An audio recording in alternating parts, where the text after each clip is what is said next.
Hey, what's going on everybody? It's me, Weaslack. My last video reacting to Squid Game music did pretty good, and I got some recommendations on there. So today I'll be reacting to some more Squid Game music. This track is called Unfolded. Title these Composer Reacts, and I use that term loosely just because I feel like I still suffer from imposter syndrome. You can see a lot of the music I've done for games on the channel here. Currently, I'm doing music for an indie game called Chiaroscuro, which is still in development, but you can keep up with the development by checking out some of the links below. So I hope to see you in some of those communities. But for now, let's go ahead and jump into Squid Game Unfolded.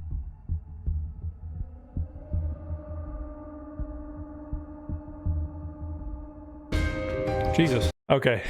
Kind of caught me off guard. I really like the subtle rhythm that they have going back there. It's like it's some sort of drum with like the cutoff rate has been turned down on it. Sounds like it's behind a wall or something. And also these weird ambient textures they added in. It almost acted as a riser into this piano part that we just jumped into. Whenever I was writing music for some horror games that Imika Games produced, I tried to utilize some of those sounds, like weird ambient textures that just kind of sit in the background, but also help build the atmosphere around the melodic structure of the song. Specifically in Astral, for example, there's a lot, it's more of a rhythmic pulsing beat.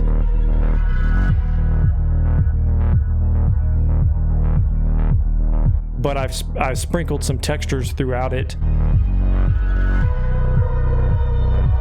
The strings also serve as one of those things as they descend in pitch, but also there's some synth reverse that's in there as well that kind of acts as like a transitional piece. It's something about horror music I feel like I've recently gotten into. I'm a big fan of all the interesting things and layers you can add into the song itself. Okay, this is sounding familiar now. I remember this when I was watching the show. This reoccurred. This was a reoccurring track.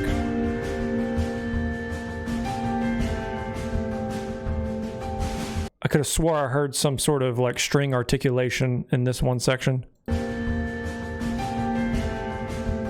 That right there. It kind of reminds me of Frozen Strings by Spitfire Labs. Again, a free plugin. They have a ton of sounds in their library. Specifically, that sound we just listened to immediately reminded me of this right here.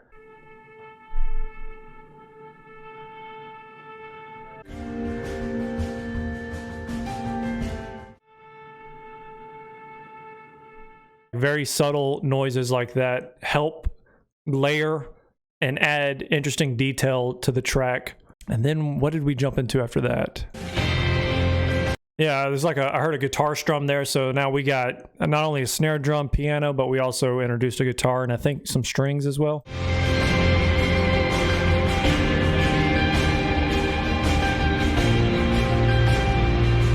I think some of those noises are is guitar. It sounds like it's doing some sort of bendy string action going on in this section right here. The whole tone I got from this so far, and we're almost at the end here, we got about 30 more seconds of it. It started out very like ominous, and it still kind of kept that vibe going into it, but right now I feel like the theme the song's conveying to me is a sense of bravery, almost heroic feel. Get yourself together, like it's game on, obviously, and I feel like some of that may be, I was thinking about this earlier today, especially from the last track we listened to from episode 6. It's interesting how seeing the show and hearing the music in context of the show and then listening to it isolated, obviously that has an effect on the way you perceive the song. But I wonder how I would be feeling about this track here, or even the one I listened to before, if I'd be saying it sounds heroic or it sounds like almost like a battle theme in a sense. I wonder if I hadn't seen the show and I listened to the track by itself, what I would be getting from it.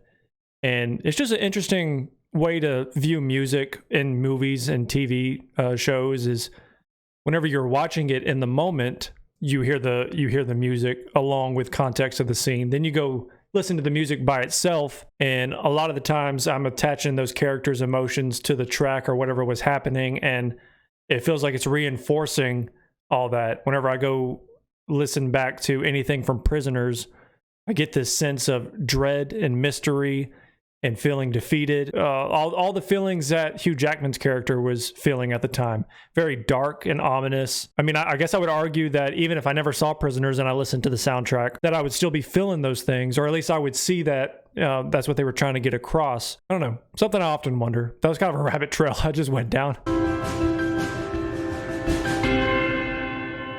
Yeah, that's awesome. Let me figure something out real quick. It's like, I'm fitting to put you guys over here. I had to move the camera because every time I played the piano, it was shaking so bad.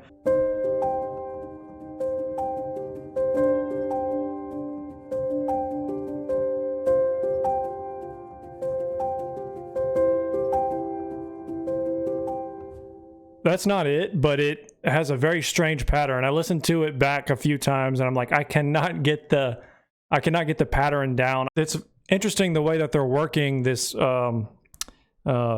root note. It's all side by side. It's D sharp, D, and then we have F, and then E. Which sounds very strange together, right? Although it has that unnerving sound whenever I play all four of them at the same time, but that's it.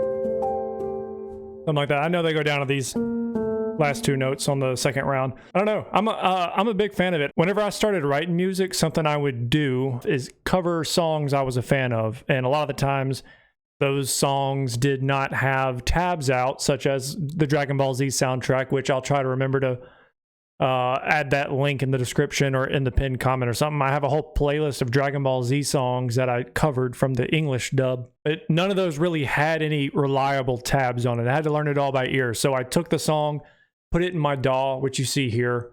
I'm working through Mixcraft 9.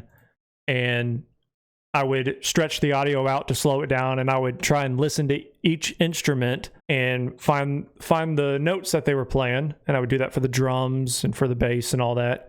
And kind of, it's like a puzzle piece, put it all together and figure out what made sense contextually whenever they're writing it.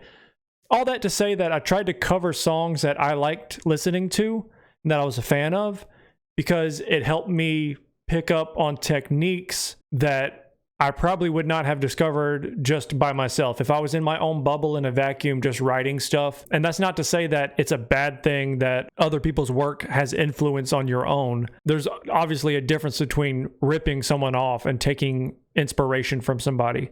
Like I said, a lot of the times you learn a lot by watching other people, learning from other people, and what better way to learn than literally putting yourself in their shoes and rewriting from scratch their own work. And that helped me see the way things were written from their perspective, and also helped me see like chord progressions, helped me see the way they structured their melodies, the way they introduced different instruments, how the song was structured itself, where it was like an intro, verse, chord, bridge, yada yada, all that stuff from a band perspective and whatnot. Or if it was a more ambient song, what kind of sounds did they use? Or even like if I could find a behind the scenes of how they did that sound, like keep that in the back of my mind, like, oh, I can just play a low note on the piano and then add all kind of like effects to it from my DAW and make it sound all mangled and scary and use it for like a horror track rather than just finding a pre-programmed sound. A lot of the times it feels more rewarding just to create stuff from nothingness. So I'm a big fan of Squid Game. I finally finished it. The soundtrack